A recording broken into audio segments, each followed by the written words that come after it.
우리 맹세에 대한 것 이어서 이제 이 수도원을 갖다가 이제 이 칼빈이 다루고 있습니다. 혹시 수도원 가보신 적 있나요? 옛날에 언제요, 입생? 저 한 번도 가본 적이 없는 것 같아요. 수도원 잘 문제. 요즘은 이제 뭐 산티아고 순례길 이렇게 해가지고 해외에서도 보면 뭐 수도원에도 많이 들어가기도 하고 하는데 국내에서는 좀 그러잖아요. 제가 이제 동천교에 있을 때 그 옆에 수녀원이 있었습니다. 수녀원. 뭐 지금도 거기 수녀원이 있는 것 같은데, 근데 이 지금은 신길역이 이제 뭐 신풍역이죠. 그러면 이제 거기서 이제 수녀원 가면 높은 담벼락이 있는 거예요. 담벼락이 있고 안에 들어가는데 문은 열려 있는데 어떤 느낌이 드냐면 이거 들어가기 되게 무서운 느낌. 그러니까 수녀원들 뭐 다 여자분들이잖아요. 뭐 힘도 안 쓸 건데 거기는 뭐랄까 제가 카톨릭 신자가 아님에도 불구하고 어릴 때에도 뭔가 다른 사람들 우리와는 뭐 속성하는 전혀 떨어진 그런 다른 사람들, 이런 사람들이 거기 있는 것 같아. 그러니까 뭐 그 사람들이 무서운 게 아니라 그냥 이미지가 뭐냐면 너무 깨끗해 보이는 거예요. 너무 그냥 깨끗하고 또 정결하고 순결하고 이런 모습이 있으니까 나와 같은 속세의 사람들은 그냥 가까이 다가가기가 좀 어려운 이제 그런 이미지가 이제 있습니다. 아직도 많은 사람들은 뭐 수도원, 수녀원 하면은요 부정적인 이미지보다 긍정적인 이미지가 많습니다. 속세를 떠나서 자기를 절제하고 또 극기하면서 말씀과 또 예배와 또 삶의 신앙생활에 정진하는 그런 사람들이 모여 있는 것이 수도원 아니겠는가? 또 수녀원 아니겠는가? 또 이렇게 이제 우리가 생각을 하게 되어지는 거죠. 이런 것들을 살리는요. 그러니까 이 이미지를 목적으로 한 수도원들이 너무 많이 있다. 이렇게 이제 이야기하고 있는 겁니다. 우리가 보면 그런 면에서 우리 카톨릭이랑 우리 불교랑 친밀할 수밖에 없는 것 같아요. 불교도 똑같잖아요, 그렇죠? 행태가 똑같습니다. 우리는 예수님께서 말씀하신 것처럼 우리 개신교회는요 세상의 소금과 빛입니다. 세상 가운데 들어가는 거예요. 거기가 타락하고 더럽고 온갖 그런 것이 있지만 그 안에 들어가서 소금의 역할을 하고 빛의 역할을 하는 것이지 수녀원처럼 뭐 수도원처럼 절처럼 속세를 떠나가지고 그 자기들만의 어떤 공간에서 여기서 우리의 거룩함을 추구하는 것 이것은요 그러니까 주님께서 원하시는 그런 신앙의 방식이 아닌 거죠. 비록 온갖 유혹과 어려움이 있다 할지라도 그 세상 가운데 들어가서 세상을 변화시켜 나가는 것이지 물들지 않기 위해 가지고 따로 떨어져 있으면 반드시 뭐예요? 부패합니다. 그 안에 있어야지 세상과 치열하게 싸우면서 거룩함을 유지해 나갈 수 있는 것이지 떠나 있으면은요 처음에는 경건하고 좋은데 반드시 뭐예요? 부패하게 되어 있는 거죠. 예전에 말씀드린 것처럼 교회 역사를 통해서 보면 배교의 시대가 있거든요. 뭐 로마의 황제들이 교회를 핍박하고 그러면 교회 가운데 배교하는 사람들, 그러니까 교회를 떠나고 예수님을 부정하는 사람들이 있어요. 반면에 어때요? 순교를 각오하고 그냥 우리는 예수님만 믿겠습니다. 이렇게 하는 사람들, 그러니까 소수의 분파가 있습니다. 나중되어지면 순교를 각오하고 내가 거룩하게 살겠습니다 한 사람들이 부패해요. 배교한 사람들은 나중에 어때요? 다시금 돌아오죠, 그렇죠? 그 안에서 또 다시 한번 회개하고 회개가 없는 게 아니라 회개하면서 돌이키는데 떨어져 나간 건 좋아요. 그때 그 정신은 정말 좋은데 그렇게 떨어져 나가 있다 보니까 교만하게 되어지고요. 그렇게 하면서 오히려 이단이 되어지고 부패한 그런 모습들을 기독교 역사는 우리 가운데 보여주고 있습니다. 우리 8번에 보면 고대 교회 수도원 생활에 대해서 이야기합니다. 예전에 이제 이 신약 시대 이후에 이제 이한 300년, 뭐 500년, 700년 이 정도 옛날에 이 수도원 생활은 어떠했는가? 초기의 수도원은요 정말 청빈한 삶을 살았습니다.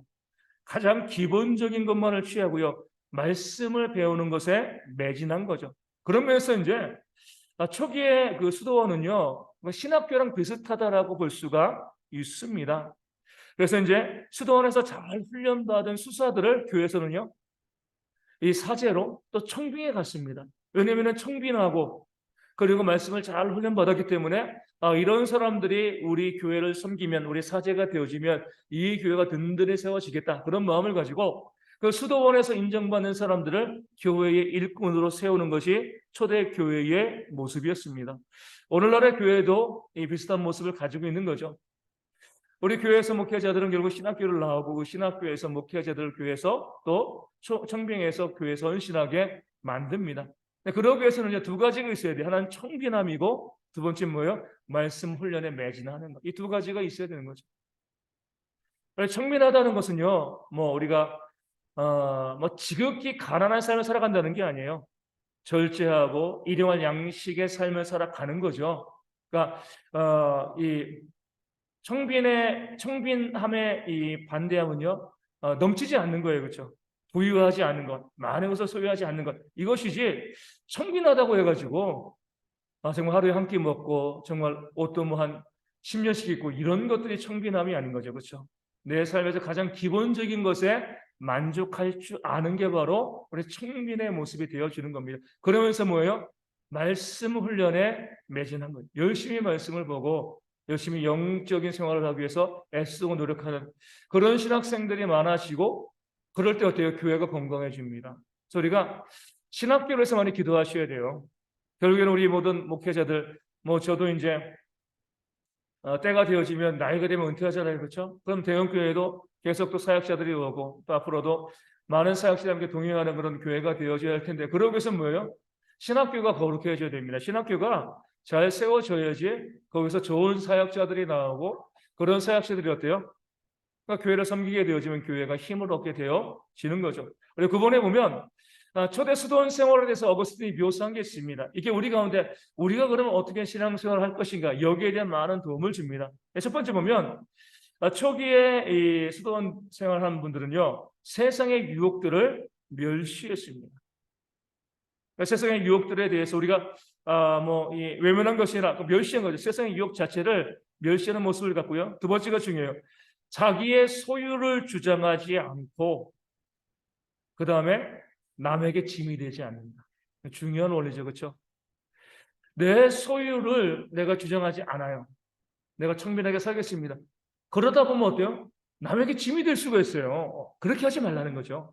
내가 내 소유를 내가 부정하고 내게 있는 모든 것이 하나님의 것입니다라고 고백하지만 이것 때문에 다른 사람에게 짐되는 삶을 살아가면은 안 되는 거죠. 어떤 삶을 살아가야 돼요? 열심히 일해서 일용할 양식의 것을 내가 취하고 살되 그 이상의 것은요, 기꺼이 나눠주는 삶을 살아가는 거죠. 그러면 남에게 짐도 안 되고요, 내가 또 내 소유를 주장하지도 않는 그런 삶을 살아가게 되어지는 겁니다. 어떤 사람들은 내가 지극히 청빈해야 돼 이렇게 하면서 모든 것 다 버리고, 그러면서 어때요? 내가 이런 삶을 살아가니까 남이 나를 도와주는 게 마땅해. 다른 사람에게 짐되는 경우들이 있거든요. 그러니까 그렇게 하려고 하지 말라는 거예요. 최선을 다해서 내 삶의 살아감을 통해서 다른 사람에게 짐되어지는 그런 삶을 살지 않는 그런 모습이 있었고요. 먹는 것에 있어가지고 아주 중요한 원리가 가졌습니다. 초대 수도원에서는요, 건강을 위하여서 충분히 먹으라고 그랬어요. 우리가 이제 청빈한 삶을 산다고 해가지고요, 막 박한 음식 이런 것만 먹는 게 아니라 건강을 위해서 충분히 먹어라. 먹되 뭐요? 과식은 하지 마라. 건강을 위해서 충분히 먹되 과식하지 말고 남는 것들은 뭐예요? 어려운 이웃들에게 나눠주는 거죠. 그러니까 내가 내 자신을 위해서 필요한 것들을 먹는 게 잘못된 게 아니에요. 우리 가끔 가다 보면 자꾸 이제 금욕주의를 극기 이런 것을 강조하다 보면은요, 너무 내 자신에게 엄격하거든요. 그렇게 하다 보면 내가 마땅히 먹어야 되는 것도 먹지 않습니다. 잘못된 거죠. 건강을 위해서 충분히 먹으라고 해요. 충분히.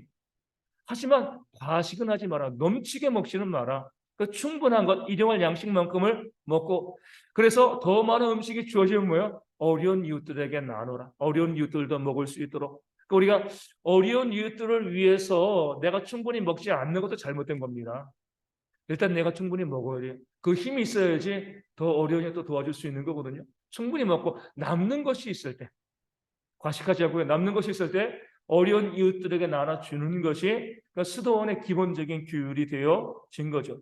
두 번째로 보면 수도원은요, 깨끗하고 거룩한 공동생활을 합니다. 그러기 위해서 개인의 자존심이나 또 권한을 앞세우지 않고요, 맡은 바 내 직분에 최선을 다하는, 그러니까 내게 주어진 은사와 직분이 무엇인가 알고요, 거기에 최선을 다하는 겁니다. 내 자존심 때문에 내가 목사인데, 내가 장로인데, 내가 뭐 직분자인데 이렇게 하는 것이 아니라 내 권한이 무엇인가 내세우지 않고요, 내게 주어진 그 직분에서 최선을 다하는 그런 삶을 살아가는 것, 이게 깨끗하고 거룩한 공동체 생활의 중요한 기본이 되어지는 거죠. 그러니까 지위가 높을수록 초대 수도원은요, 더 잘 섬겼습니다. 우리 말씀드리지만 우리 교회에서 목사, 뭐 우리 교역자, 장로, 권사, 안수집사 되어진 의미는 뭐예요? 더 많이 섬기라고 직분을 준 겁니다. 그렇죠? 우리가 교회가 이것을 잃어버리는 경우들이 너무 많이 있습니다. 서리 집사할 때는 정말 잘 섬기시던 분들이 안수집사, 장로, 권사 되어지면서 섬기면서 손을 놓는 경우들이 있습니다. 이건 우리가 교회가 잘못되어지는 거예요. 서리 집사 때 좀 설렁설렁해도요, 안수집사 되어지고 권사, 장로 되어지면 더 섬겨야 돼요. 그렇죠? 이게 바로 하나님께서 교회 가운데 직분을 주신 목적이 되어집니다. 그래서 자주 말씀드리지만 가장 냄새나고 가장 더러운 일들을 교회의 중직자들이, 우리 중직자라는 표현 자체도 부정적으로 보이지만 중직자들이요, 좀 냄새나고 더러운 곳에 자기의 삶의 자리를 둘 수 있는 것, 이게 뭐예요? 진짜 하나님 길을 잘 섬기는 그런 모습이죠. 자주 말씀드리지만 지금 은퇴하신 전주에는 안디옥 교회 이동희 목사님, 원로 목사님이죠. 교인만 3만 명이에요. 3만 명. 3만 명인데 매주마다 뭐 하신다고요? 조금 지나친 감이 있지만 교회 주방에 가서 이 교회 점심으로 국수 주는데 수채구멍에 있는 그 국수 꺼내서 씻어가지고 드시는 거죠. 아깝다고. 교인이 30명이 아니라 3만 명이에요. 3만 명. 대형 교회죠. 그렇죠? 그럼에도 불구하고 항상 그렇게 드시고 예전에 말씀드린 것처럼 평생 차가 없이 지내시는데 교인들이 아니 목사님 이 정도 규모의 교회 목사님 중에 교회가 승용차 해주지 않는 교회가 어디 있습니까? 근데 뭐 그 교회는 거의 70%를 갖다가 이제 선교비를 쓰니까 교회가 이제 이 장로님들이 개인 돈을 모아가지고 목사님 차를 사드린 거예요. 교회 예산으로 하지 않고. 목사님이 그 차를 딱 타고 주일날 와서 그다음에 뭐라고 말씀하셨다고요? 여러분들이 선물해 준 차 정말 잘 탔습니다. 그러니까 오늘부로 팔아서 선교헌금에 내겠습니다.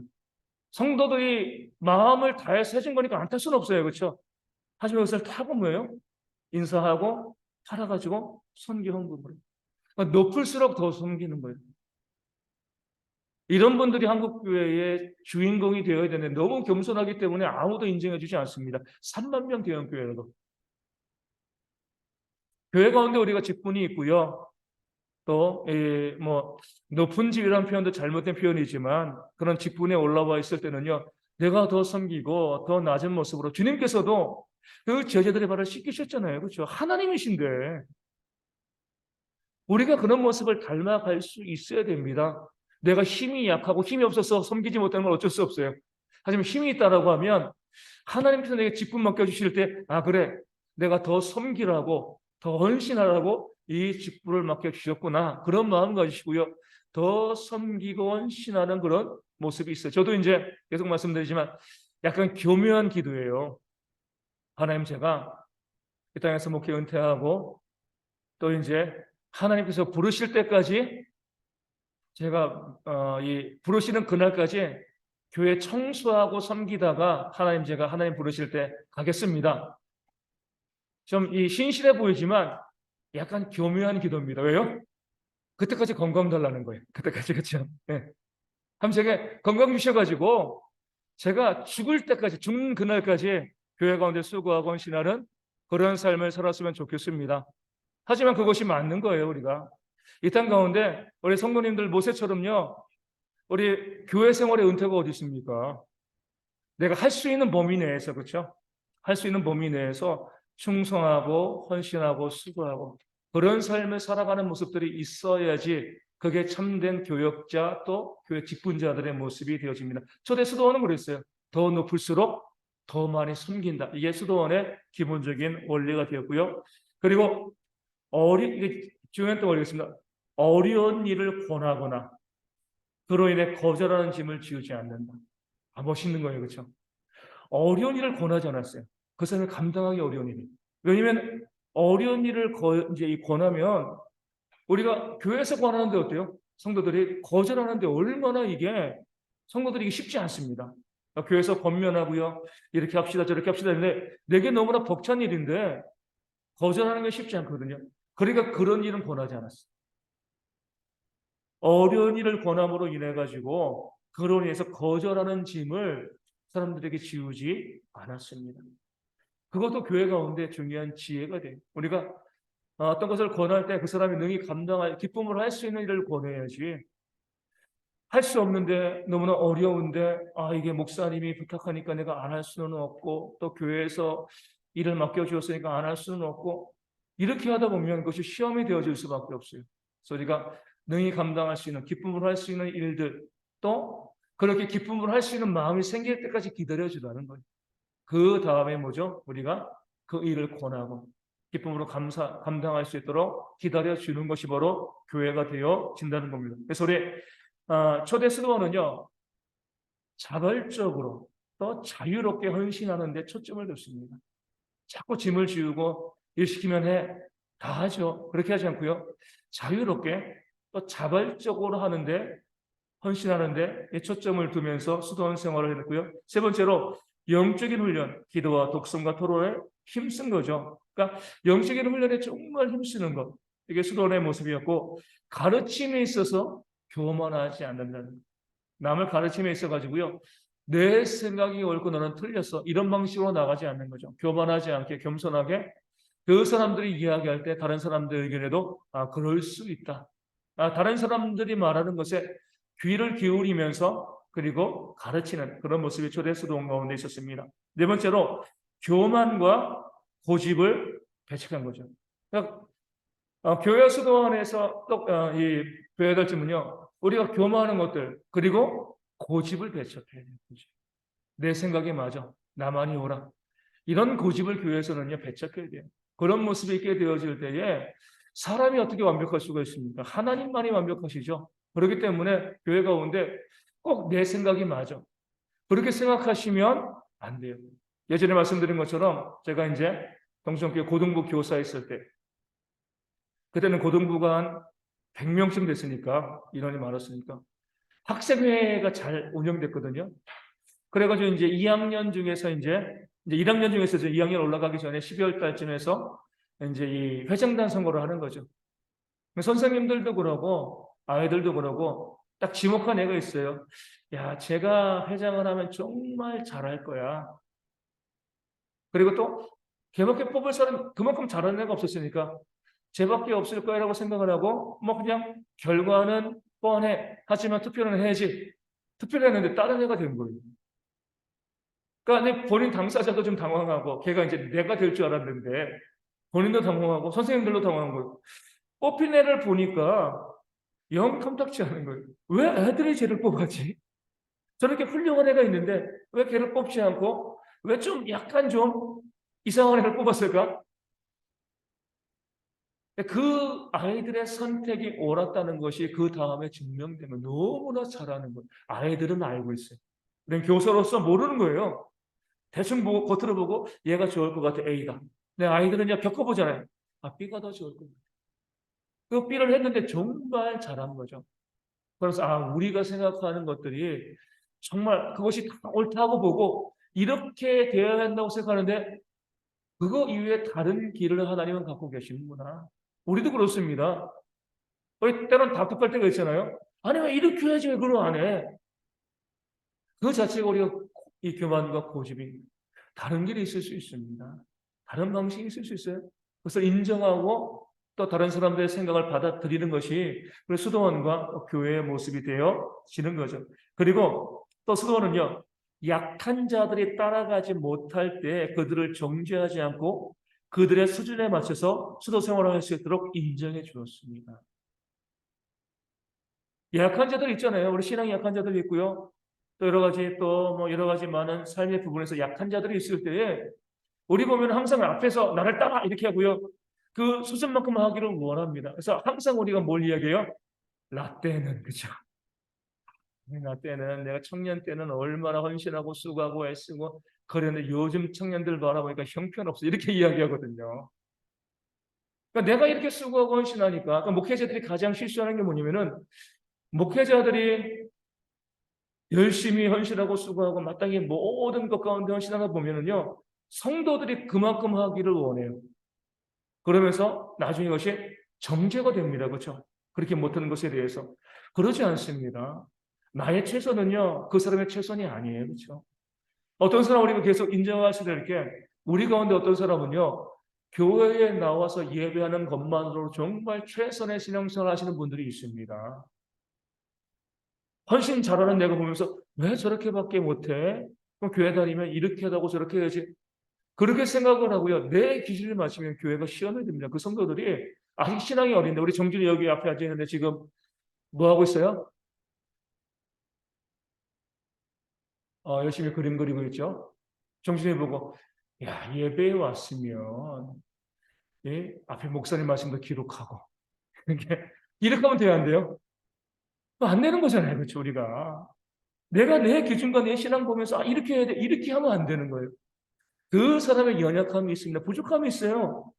거기에 맞춰서 우리가 협력하고 돌봐주고 인정하는 것이 초대 수도원성 그랬습니다. 정말 중요한 것 우리가 앞서 말씀드린 것처럼 우리 수도원 하면 너무나 거룩하고 경건해가지고 아주 경직되어 있고 또 모든 사람들이 수준이 높은 그런 모습을 우리가 지금 바라보게 되어지는데 초대 그 경건한 수도원에서는요 강한 자와 약한 자를 다 인정하고 강한 자가 더 헌신하고 약한 자들은요 그 발걸음에 맞춰 따라올 수 있도록 세심하게 지도하고 배려해 줬다는 겁니다. 이것이 우리 교회가 되어야 돼요. 믿음이 강한 사람이 있고요. 아직 연약한 자가 있습니다. 믿음에 장성한 자가 있고요. 믿음에 어린 자가 있어요. 이것을 인정해 주셔야 돼요. 왜? 다 똑같이 우리 유니폼이잖아요. 똑같은 폼을 가지고 똑같은 형식을 가지고 똑같이 헌신하고 예전에 이제 우리 북한에서 제가 이제 학교 다닐 때는 북한에서 했던 것 중에 하나가 뭐예요? 전군의 간부화. 이거 제가 아직도 기억나요. 그렇죠?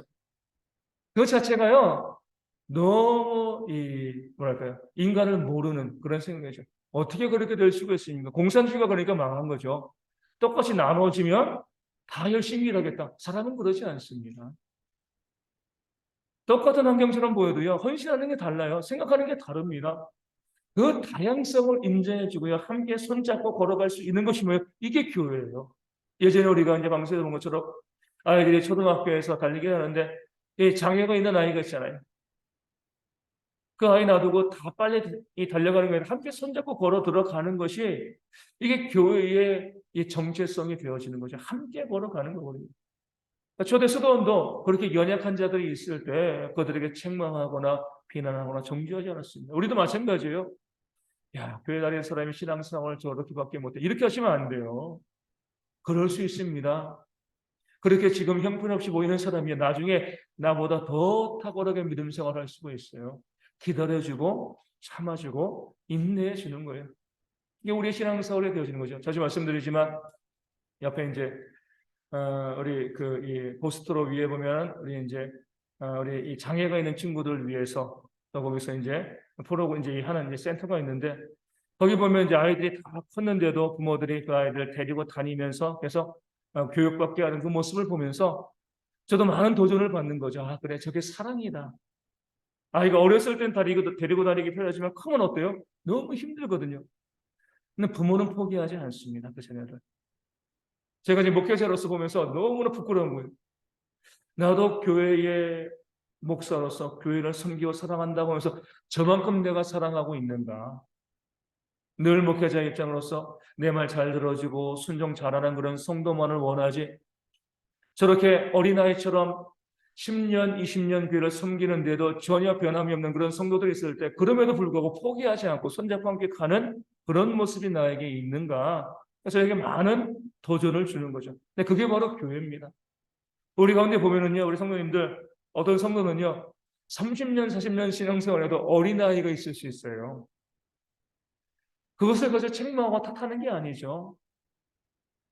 그럴 때 그를 또 인정하고 이해하고 받아줄 수 있는 것, 이게 바로 참된 교회의 모습이 되어지는 겁니다. 그리고 초대교회는 어떤 모습을 보이냐면 포도주를 평상시 먹지 않지만 필요한 사람들에게는 적극적으로 공급하고 그들이 마시는 것을 정죄하지 않았습니다. 바울이 디모데에게 그랬잖아요. 내 위장을 위해서 포도주를 쓰라 했습니다.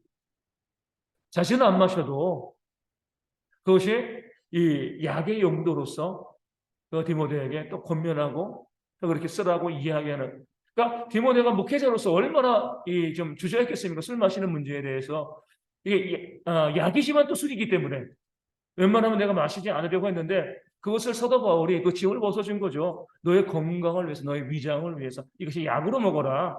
그래서 우리가 지금 보면은요, 술의 문제도 그래요. 술을 술로 먹으면 안 되죠, 그렇죠? 술을 술로 그냥 잘못된 거예요. 근데 만약에 내가 우리 이제 이 몸에 돌이 있을 때 요로결석이죠. 그럼 뭐라고 이야기 병원에서요? 맥주 마시라고 하잖아요, 그렇죠? 나는 하나님 믿는 사람이니까 맥주 마시면 안 되죠. 그렇게 하시면 안 되는 거죠. 그건 약으로 마시라고 그러는 것이지, 그거를 술로 마시라고 한 것이 아니거든요. 우리 가운데 그런 지혜가 있어야 돼요. 그러니까 초대교회도 마찬가지로 이 수도원도 웬만하면 금욕하고 절제하는 모습을 가지고 있으니까 포도주를 안 마셨습니다. 하지만 마셔야 될 사람들에게는요, 마시게 하고요. 그리고 뭐예요? 정죄하지 않았어요. 그러니까 자유함이 있는 겁니다. 이 부분에 있어가지고. 그러니까 교회가 배워야 될 부분이에요. 우리 회개나 되게 좋아하거든요. 다 똑같은 모습으로, 획일적인 모습으로. 하지만 그것은요, 교회의 모습이 아니에요.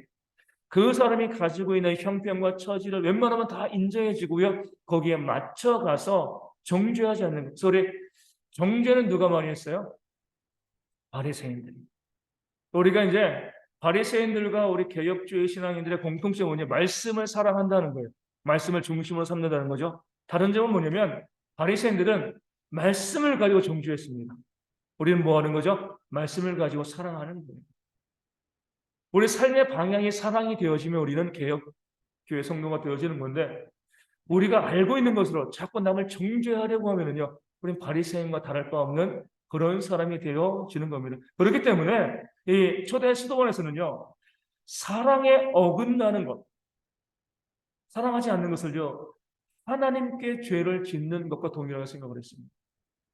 사랑하지 않는 것이 하나님께 죄를 짓는 것이다. 그러니까 초대 수도원은, 지금의 수도원은 다르잖아요. 너무 엄격하고 또 냉랭하고 이렇게 보이지만, 초대 수도원은요, 사랑의 모든 수도원의 방침의 핵심이었습니다. 이웃을 사랑하지 않는 것, 사랑을 실행하지 않는 건 뭐예요? 하나님께 죄를 짓는 거예요. 우리도 마찬가지입니다. 똑같은 원리예요. 사랑하지 않는 것은 하나님께 죄를 짓는 거예요. 그 사람에게 죄를 짓는 것이 아니라고요?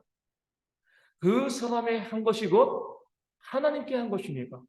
그 사람을 사랑하지 않는 사람은요, 하나님을 사랑할 수가 없습니다. 내 이웃을 사랑하지 않는 사람들, 내 이웃에게 내 것을 나눠주지 않는 사람들, 내 자신처럼 사랑하지 않는 사람들은요, 하나님을 사랑하지 않는 거예요. 내가 이웃에게 하는 모든 것들이 뭐예요? 하나님께 하는 겁니다. 우리 가정에서, 여기도 이제 몇 분 계시지만, 우리 남편이 아내에게, 아내가 남편에게 잘하고 계십니까? 잘하고 계시나요? 그러면 우리가 예수님께 잘하는 거예요. 우리 예수님께서 나에게 한 것으로 인정해 주니까요. 그러니까 우리가 믿는 애들의 부부간에 정말 최선을 다해야 돼요. 잘해 주려고 애쓰고 노력해야 됩니다. 또 이것이 어디가 내 부모와 내 자녀에게, 내 부모와 내 자녀에게 내가 어떻게 하고 있는가, 정말 잘하고 있는가. 내 부모에게 잘하는 사람이 하나님을 잘 섬기는 겁니다. 내 자녀에게 잘하는 사람이 또 하나님을 섬기는 거고요. 내 형제에게 잘하는 사람이 곧 하나님께 잘하고 섬기는 거예요. 내 이웃도 마찬가지예요. 그렇죠? 내 주변 사람들 우리가 쭉 봤을 때 우리 싸우지 마셔야 돼요. 그렇죠? 내가 누군가 싸우면 누구랑 싸우는 거예요? 하나님과 싸우는 거죠. 내가 누군가를 욕해요? 누굴 욕하는 거죠? 하나님을 욕하는 거예요. 누구를 무시하고 멸시합니다. 누구를 무시하고 멸시하는 거예요? 하나님을 무시하고 멸시하는 거죠.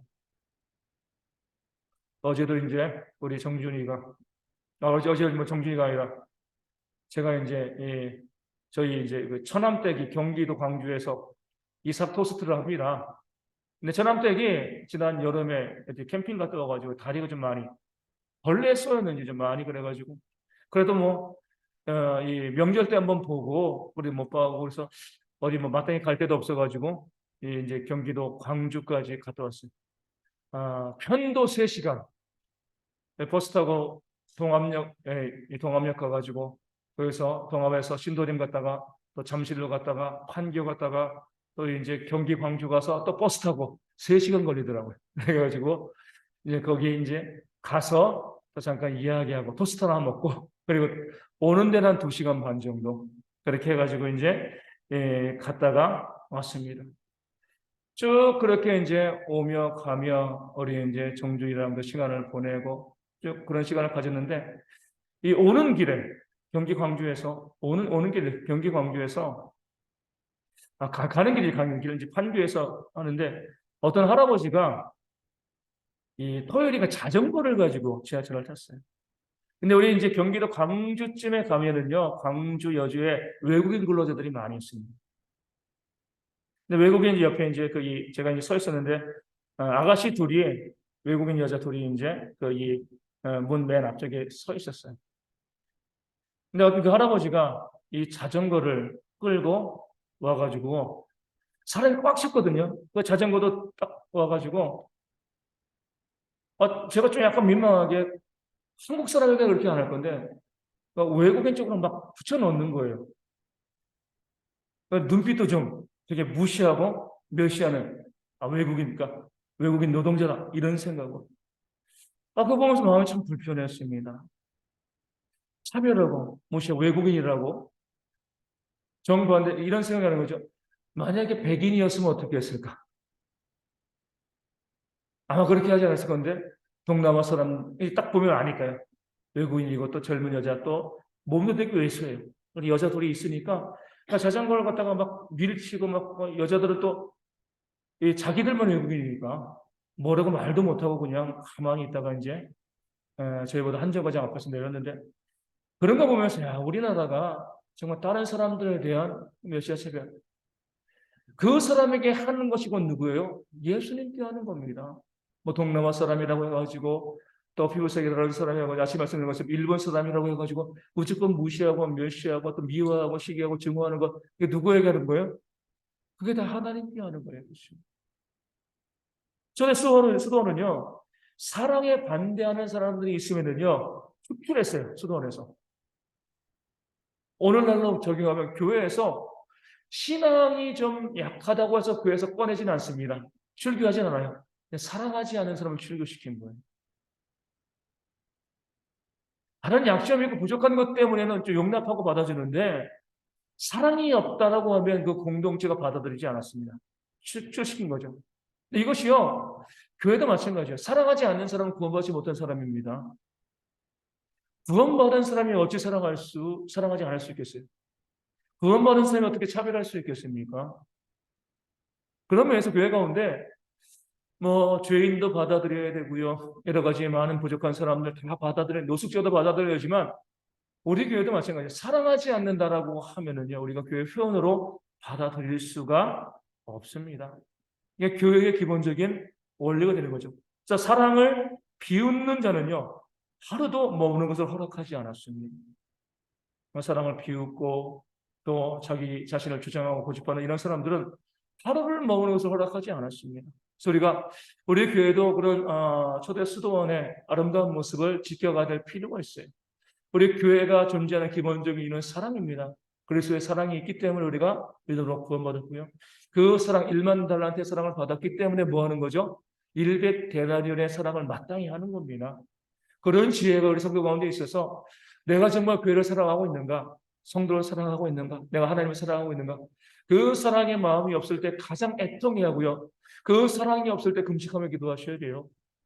다른 것 때문에 우리가 기도하는 것이 아니라 사랑이 없는 것에 애통해야 하고요. 우리 안에 사랑을 넘치게 해달라고 기도하는 그런 지혜가 우리 모든 성도 가운데 또한 있기를 소망합니다.